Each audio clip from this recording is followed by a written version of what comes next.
Cricket के मैदान पर अक्सर सुना है कि तेज गेंदबाज हमेशा जोड़ियों में शिकार करते रहे हैं, लेकिन आज हम एक ऐसी जोड़ी से आपको रूबरू कराएंगे जो फिरकी के फनकार हैं और वो भी जोड़ियों में शिकार करते रहे। हम बात कर रहे हैं यहाँ पर कुलदीप यादव और यजुवेंद्र चहल की। नमस्कार, आप देख रहे हैं हमारी ये खास पेशकश और मैं हूं राजीव मिश्रा। आज दो ऐसे फनकारों से आपकी मुलाकात कराएंगे जिन्होंने भारतीय टीम को साल 2017 के बाद से लगातार कई मैचेस जिताए हैं और इनकी फिरकी के दम पर भारतीय कप्तान विराट कोहली ने साल 2017 के बाद से वनडे क्रिकेट में सक्सेस का ग्राफ अपना बहुत तेजी के साथ ऊपर की तरफ वो लेकर गए। आज इन्हीं दो खास मेहमानों से आपको रूबरू कराते हैं। हमारे साथ कुलदीप यादव इस समय जुड़ रहे हैं और साथ ही यजुवेंद्र चहल हमारे साथ जुड़ चुके हैं। इनसे हम चर्चा की शुरुआत करेंगे और इनसे सबसे पहले तो यही जानने की कोशिश करते हैं कि इस कोरोना काल में हमारे ये दोनों फिरकी के फनकार क्या कुछ कर रहे हैं अपने घरों में या किस तरह से अपने आप को फिट रखने पे काम कर रहे हैं। चर्चा की शुरुआत कुलदीप भाई आपसे ही करते हैं। वैसे तो कानपुर मशहूर था ठग्गू के लड्डू की वजह से, लेकिन अब शायद ये पहचान बदल चुकी है। अब कुलदीप यादव की वजह से कानपुर को पहचाना जाता है।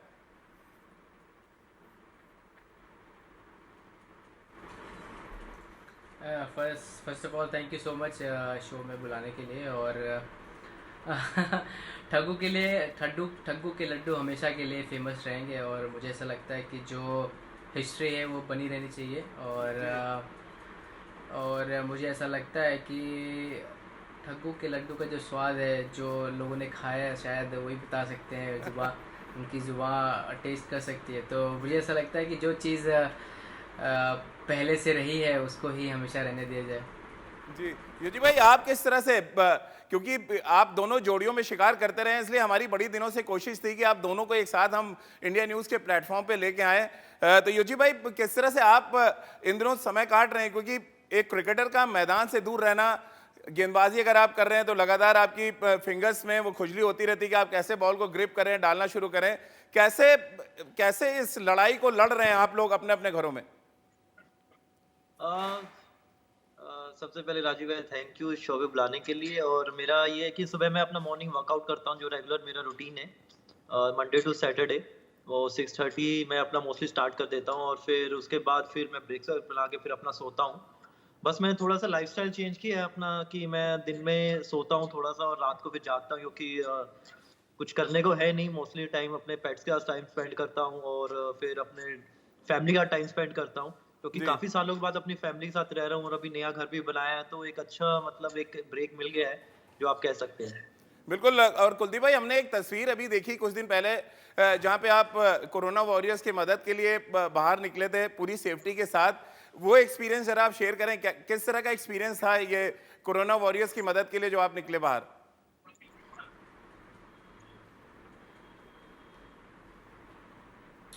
बिल्कुल। मैं बहुत सारे से जुड़ा हुआ हूँ और जितना मेरे से होता है मैं हेल्प कर रहा हूँ। और बहुत लोगों को मैंने उस चैरिटी के साथ में जुड़ के लमसम 25,000 लोगों के घर पे राशन का बढ़ाया गया है। और उस मुहिम में अजय कपूर सर, विजय सर कपूर सर और संजय कपूर सर जो हमारे स्कूल के चेयरमैन रहे हैं, और तो उनके साथ मैं मिलके इस चैरिटी को आगे बढ़ा रहा हूँ। और जितनी पॉसिबिलिटीज़ हो रही है हमारी तरफ से, और लोगों को इसका जो जो बहुत नीडी पर्सन है उनको उतना सामना ना करना पड़े बेरोज़गारी का, तो जितना एफर्ट हम कर रहे हैं उससे जितना हमें लगता है हमें करना चाहिए उतना कर रहे हैं। और बहुत कहीं तक हमने बहुत कवर कर लिया है और इससे बहुत लोगों को खुशी है।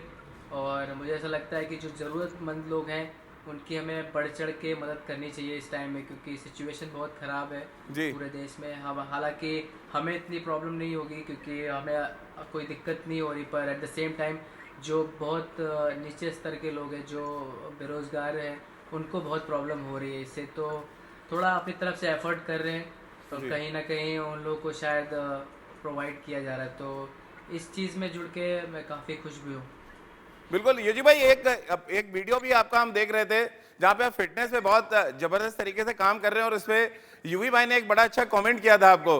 तो ये फिटनेस का शेड्यूल आपका किस टाइप से रहता है? और जिस तरह का कमेंट आपने भी पढ़ा होगा ट्विटर पे, यूवी भाई ने जो कमेंट किया आपको, किस तरह से आपको इस फिटनेस शेड्यूल के बारे में कुछ बताएं जरा। कुछ नहीं, बीच में थोड़ा स्टार्टिंग से क्योंकि घर में मैं कम रहता हूँ, तो इस टाइम पे डंबल वगैरह कुछ था नहीं, इक्विपमेंट था नहीं। जी तो थोड़े टाइम के बाद डैड के फ्रेंड है उनके, दिल्ली और गुड़गांव में जिम है, तो डैड ने उनसे बात किया, फिर उन्होंने मुझे ये इक्विपमेंट घर भेजे, 2 ट्रेडमिल और मैंने डंबल्स मंगवाए। क्योंकि ये लॉकडाउन पता नहीं कब खत्म होगा, लेकिन मेरा ये था कि मोस्टली जो हम सारे क्रिकेटर कर रहे हैं, इवन कुलदीप भी कर रहा है, कि हम वर्कआउट अभी घर से कर रहे हैं, ताकि एटलीस्ट हम बॉलिंग नहीं कर पा रहे, ग्राउंड पे नहीं जा पा रहे, जी लेकिन एटलीस्ट हम अपने आप को फिट कर पा रहे हैं, ताकि जब भी हम ग्राउंड पे उतरे एटलीस्ट हमारी फिटनेस लेवल अच्छा हो। क्योंकि स्किल्स तो आप जब बॉल डालोगे तो वो धीरे धीरे आ जाएगी वापस जी पुरानी तरीके से। बिल्कुल कुलदीप भाई, कितना मुश्किल आपको लग रहा है, इन दिनों क्रिकेट हो नहीं रही है, हालांकि ऑस्ट्रेलिया ने अपनी प्रैक्टिस शुरू कर दी है, जिस तरह के उनको गाइडलाइंस दिए गए हैं उसके साथ वो प्रैक्टिस शुरू कर चुके हैं। इंग्लैंड क्रिकेट बोर्ड की अगर हम बात करें, उन्होंने जुलाई में जो शेड्यूल्ड है वेस्ट इंडीज का दौरा, उसकी वो तैयारी कर रहे हैं, विदाउट ऑडियंस यानी कि विदाउट फैंस वो क्रिकेट मैच कराएंगे। ऐसे में आपको लग रहा है ये एक अलग तरीके का एक्सपीरियंस होगा, विदाउट दर्शकों के, विदाउट फैंस के जाके खेलना और परफॉर्म करना, ये मेंटली इसके लिए आप लोगों को क्या कुछ तैयार रहने के लिए कहा गया? और बीसीसीआई ने भी आज कह दिया है कि पहले वो डोमेस्टिक क्रिकेट T20 से शुरू करना चाहते हैं। इस बात के सुझाव सुनील जोशी जो हमारे बीसीसीआई के चीफ सेलेक्टर हैं उन्होंने दिया।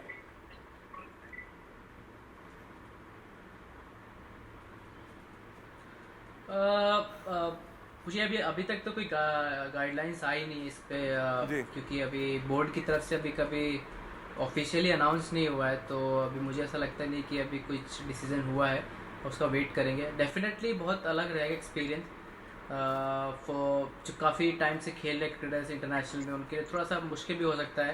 पर देखिए, आपको लग रहा है actually कुलदीप में भाई जो ये एक अच्छा साइन है कि ऑस्ट्रेलिया क्रिकेट बोर्ड ने प्रैक्टिस शुरू करा दी है, इंग्लैंड तैयारी कर रहा है, ऐसे में क्रिकेट के दोबारा शुरू होने के आसार कम से कम तो बन रहे हैं, भले ही वो दूसरी कंट्रीज की हम बात करें।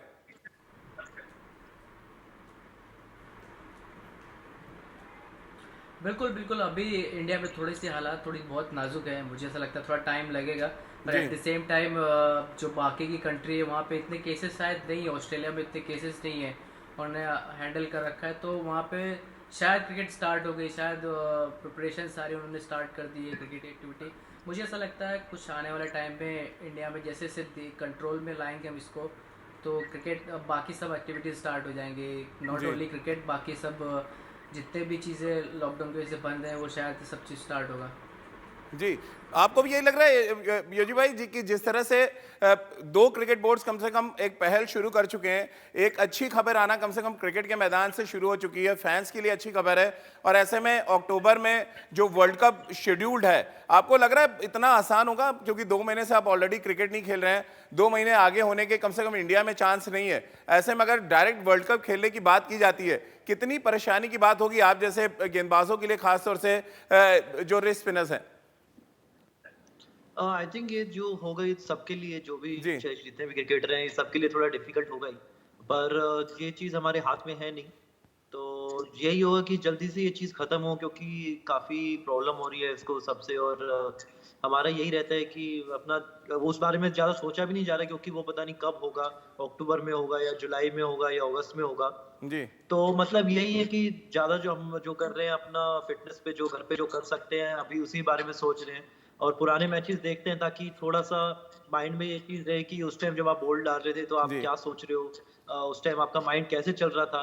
तो मैं तो मोस्टली जो होता है मैं अपने पुराने मैचेस देखता हूँ ऐप पे, तो मतलब ताकि थोड़ा सा माइंड क्रिकेट में रहे कि हाँ इस सिचुएशन में मेरा दिमाग क्या चल रहा था, या इस बैट्समैन को मैं कैसे बॉल डाल रहा था। जी चल भाई, आपने पुराने मैचेस की बात की, क्या आपने वो मैच भी देखा जब ऑस्ट्रेलिया के अगेंस्ट आपने 6 विकेट लिए 42 रन देके?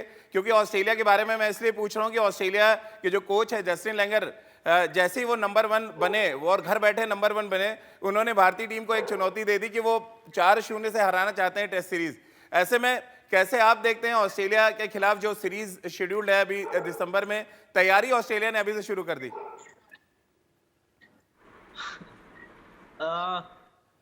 आई थिंक अगर आप टेस्ट की बात करें, जिस हिसाब से हमारे मीडियम पेसर हैं, मतलब सब 140 प्लस, जो आप देखोगे कि आप जो नहीं भी खेल रहे, जो बेंच पे बैठे हैं, वो भी 140 प्लस बॉल डालते हैं। और अब जी जो हमारे स्पिनर हैं, 3 स्पिनर जो टेस्ट मैच के, कुलदीप है, अश्विन भी है, जड्डू भाई है, तो मतलब आप देखोगे कि उनको वो किसी भी विकेट पे बॉल घुमा सकते हैं। और जो स्पेशली जो लास्ट ईयर जो हम जो सीरीज़ जीते उसमें हमारे मीडियम पेसर का काफ़ी प्लस पॉइंट था, और जो कुलदीप ने लास्ट टेस्ट मैच में पंजा लिया, तो मतलब आप देख सकते हैं कि हमें फ़र्क नहीं पड़ता कि हम कहाँ पे भी खेल रहे हैं, क्योंकि हम सब एक एकजुट होके खेलते हैं। और हम एक वो नहीं सोचते कि हम ऑस्ट्रेलिया अगेंस्ट खेल रहे हैं या हम इंग्लैंड के अगेंस्ट खेल रहे हैं। जी हमारा यही रहता है कि हम जो भी मैच खेल रहे हैं हम उसको जीतने के लिए खेल रहे हैं। और आई थिंक एक टेस्ट मैच के लिए हिसाब से हमारी एक परफेक्ट टीम है। जी। चलिए कुलदीप भाई, जिस तरह चहल कह रहे हैं कि हम किसी भी तरह की पिच पे गेंद को घुमा सकते हैं, तो क्यों ना एक गेंद आपकी दिखा दें। बाबर आजम को जो आपने बोल्ड मारा था, मैं था उस वर्ल्ड कप में, अभी रिसेंटली की बात कर रहे हैं, बर्मिंघम में आपने बोल्ड उनको मारा था और उसको बॉल ऑफ द डेकेड कहा जा रहा है। जी कुलदीप। बिल्कुल। पाकिस्तान से मैच था, वर्ल्ड कप का मैच था, और जैसा कि उनकी स्टार्ट काफ़ी अच्छी हुई थी, हालांकि उनका एक विकेट जल्दी गया, उसके बाद से स्टार्ट अच्छी हुई थी।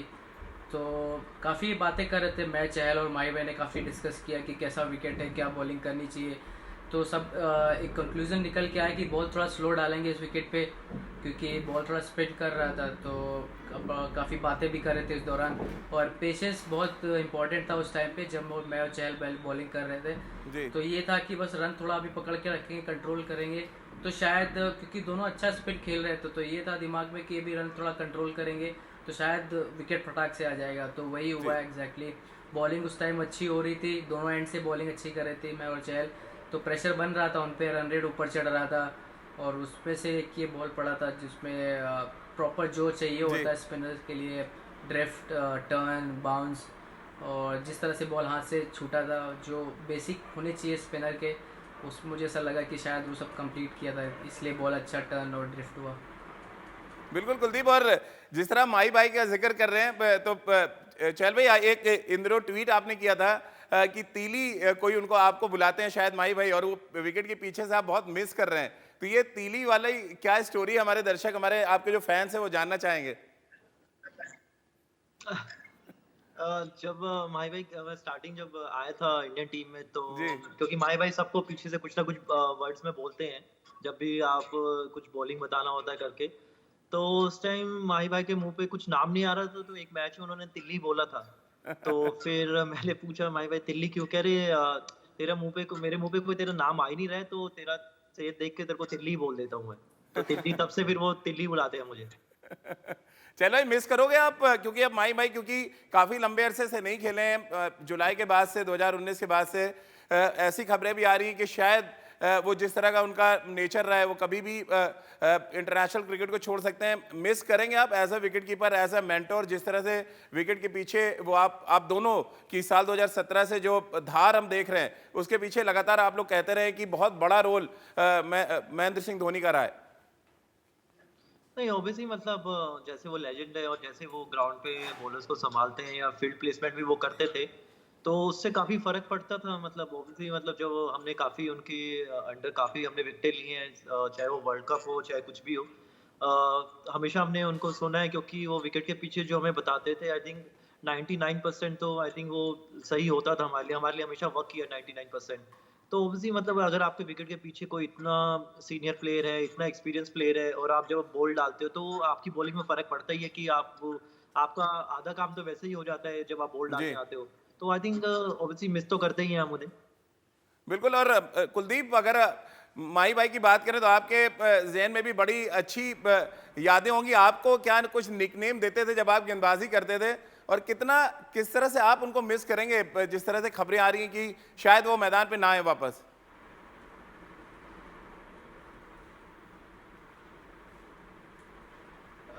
बिल्कुल, मैं तो माही भाई का बहुत बड़ा फ़ैन हूँ, और मैं चाहता हूँ कि खेले, अपने देश के लिए खेले, जी और जब तक उनको लगता है खेलना चाहिए खेले। और as a fan, as a cricketer, तो मैं तो चाहूँगा कि माही भाई खेले। रही बात निकनेम की, तो वो बहुत सारे नाम से बुलाते थे, कभी कुलदीप, कभी कुलिया, कभी केडी, तो वो काफ़ी सारे नाम से बुलाते रहते थे, जो भी उनके मन में आता था वो बोलते थे। तो जी डेफिनेटली अभी जब वो इतना एक्सपीरियंस प्लेयर रहे हैं, इन्होंने इतनी क्रिकेट खेली है, भारत के लिए इतना कुछ किया है, और इतना एक्सपीरियंस वो कैरी करते हैं टीम में, तो जब वो पीछे रहते हैं तो बहुत इजी हो जाता है। जी जब वो नहीं खेल रहे हैं तो थोड़ा ना कहीं आप रियलाइज़ करते हैं, मिस भी करते हैं उन्हें। जी, आप दोनों से मैं बारी-बारी से जानना चाहता हूँ क्योंकि टाइम भी थोड़ा कम है। चहल भाई आपसे शुरू करता हूँ, क्या एक ऐसी चीज़ है जो आप दोनों को जोड़ी में बहुत खतरनाक बनाती है? जब आप अलग-अलग खेलते हैं तो उतना असर नज़र नहीं आता, लेकिन जब दोनों का कॉम्बो खेलता है, 2017 से लगातार हम आंकड़े भी चला रहे हैं अपनी टीवी स्क्रीन पे कि जब आप साथ खेलते हैं तो कितने खतरनाक हो जाते हैं। एक ऐसा रीज़न जो आपके ज़हन में आता हो, फिर कुलदीप से पूछूँगा।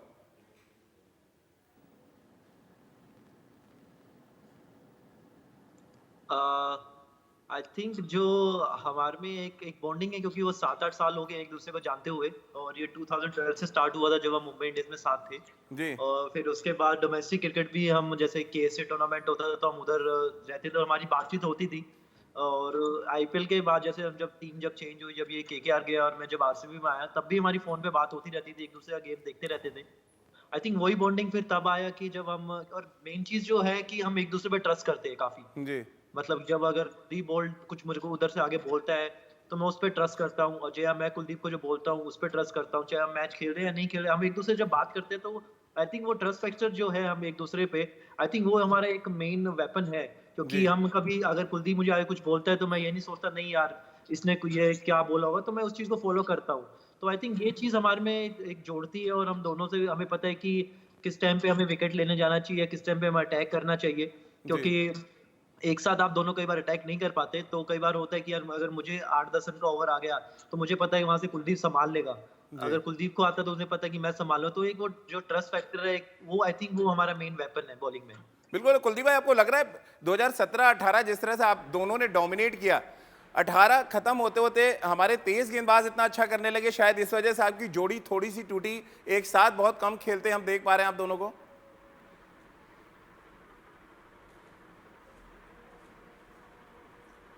मुझे ऐसा लगता नहीं कि हमारी जोड़ी कभी टूटी है। जी, मतलब टीम कॉम्बिनेशन बहुत मैटर करता है, कोई भी स्पोर्ट्स खेल रहे हैं आप तो टीम कॉम्बिनेशन के हिसाब से हम खेलना पड़ता है। और जब कभी कभी नहीं खेलते साथ में तो भी हम टीम का उसी तरह से जैसे जैसे खेलते हैं वैसे सपोर्ट करते हैं। और मुझे ऐसा लगता है ये गेम है, कभी कभी साथ खेलेंगे कभी नहीं खेलेंगे, पर बहुत इंपॉर्टेंट है कि हमारी दोनों की अंडरस्टैंडिंग बहुत अच्छी रही और ट्रस्ट हमेशा रहा, बढ़कर रहा। उसने हमेशा मुझे छोटे भाई की तरह ट्रीट किया, जो मुझे चाहिए होता है, जो एक छोटे भाई को समझाना चाहिए होता है वो समझाया, चाहे जी, वो कोई भी बात हो, चाहे वो ऑफ द फील्ड हो चाहे ऑन द ग्राउंड हो, कोई भी चीज़ है तो उसमें हमेशा उसने बढ़ चढ़ के बड़े भाई जैसा सपोर्ट किया। और वही चीज़ फील्ड में भी रही है। बहुत बार ऐसा हुआ है कि जब कभी मैं मार खाया हूँ T20 में, जब वो नहीं खेल रहा था तब भी वो आके बताता था कि तू ये चेंज कर सकता है और ऐसा कर। तो बहुत अफेक्ट भी किया है वो सब चीज़ें। जी, तो ये सब चीज़ें एक ट्रस्ट की वजह से ही आती है। अगर आप किसी पे ट्रस्ट करते हैं या फिर आपकी बॉन्डिंग अच्छी है उसके साथ तो, और बहुत इंपॉर्टेंट है कि एक दूसरे की परफॉर्मेंस एंजॉय भी करते हैं। जब वो अच्छा करता जी। है तो मुझे बहुत खुशी होती है, जब मैं अच्छा करता हूँ तो उसे बहुत खुशी होती है। तो इस चीज़ का बहुत बड़ा इस चीज़ में बहुत हाथ है कि एक बॉन्डिंग है, जो ट्रस्ट है, चाहे वो खाना खाने से लेके हो चाहे ग्राउंड पे खेलने से लेके हो, तो उन सब चीज़ों से लेके बहुत फ़र्क पड़ता है सब चीज़ें। चलिए चल भाई चलते-चलते आपने एक नया ट्रेंड भी शुरू कर दिया इन दिनों सोशल मीडिया पे। आप सोशल मीडिया के स्टार बन चुके हैं एक तरह से। लोग आपको फॉलो करने लगे हैं, तमाम क्रिकेटर्स। कुलदीप भी हंस रहे हैं इस बात को सुन के। कि ये ज़हन में कैसे आया? लॉकडाउन की वजह से आया या आप शुरू से एक अंदर से एक आर्टिस्ट था, चेस प्लेयर के साथ-साथ एक आर्टिस्ट भी था आपके अंदर जो निकल कर बाहर आया अभी? नहीं, ऐसा कुछ नहीं, आई थिंक लॉकडाउन है, तो आप लोगों से मिल नहीं पाते, आप अपने दोस्त होते हैं, आई थिंक यही एक वो चीज़ है आप जिनसे बात कर सकते हैं। और आई थिंक सब मोस्टली लाइक सारे लोग घर पे ही होते हैं। अगर आप किसी सीनियर प्लेयर्स उस बारे में बात करते हैं तो लोगों को एक्सपीरियंस पता लगता है कि और हमारी पर्सनल लाइफ कैसी है वो भी एक जानने का एक मौका मिलता है। तो क्योंकि मेरे को तो, मैं हमेशा थोड़ा सोशल मीडिया पे ज़्यादा रहता ही हूँ, मेरे को जी। एक आदत है। पर इस टाइम ये थोड़ा-सा ज़्यादा इसलिए हो रहा है क्योंकि लॉकडाउन है, कुछ करने को है नहीं। आप कुछ भी कर लो फिर भी आपके पास 6-7 घंटे फ्री रहते ही हैं। चलिए बहुत-बहुत शुक्रिया यजवेंद्र चहल आपका, कुलदीप यादव आपका भी बहुत-बहुत शुक्रिया और ढेर सारी शुभकामनाएं कि आपकी जोड़ी ऐसे ही दमदार प्रदर्शन करती रहे और हिंदुस्तान की जबरिया जोड़ी जो नाम आपको दिया गया है उस पर बिल्कुल खरे उतरते हुए नजर आए। और वर्ल्ड कप जो बहुत ही नजदीक है, अगर वर्ल्ड कप होता है तो फिर हमारी ये जोड़ी चले और भारत यानी कि हिंदुस्तान वर्ल्ड कप के साथ आए, इस बात की उम्मीद और इस बात की दुआ हम सब कर रहे हैं। बहुत-बहुत शुक्रिया आप दोनों का हमारे साथ जुड़ने के लिए। तो हमारी इस खास थैंक यू पेशकश राजीव में भाई। फिलहाल थैंक इतना यू ही। So much.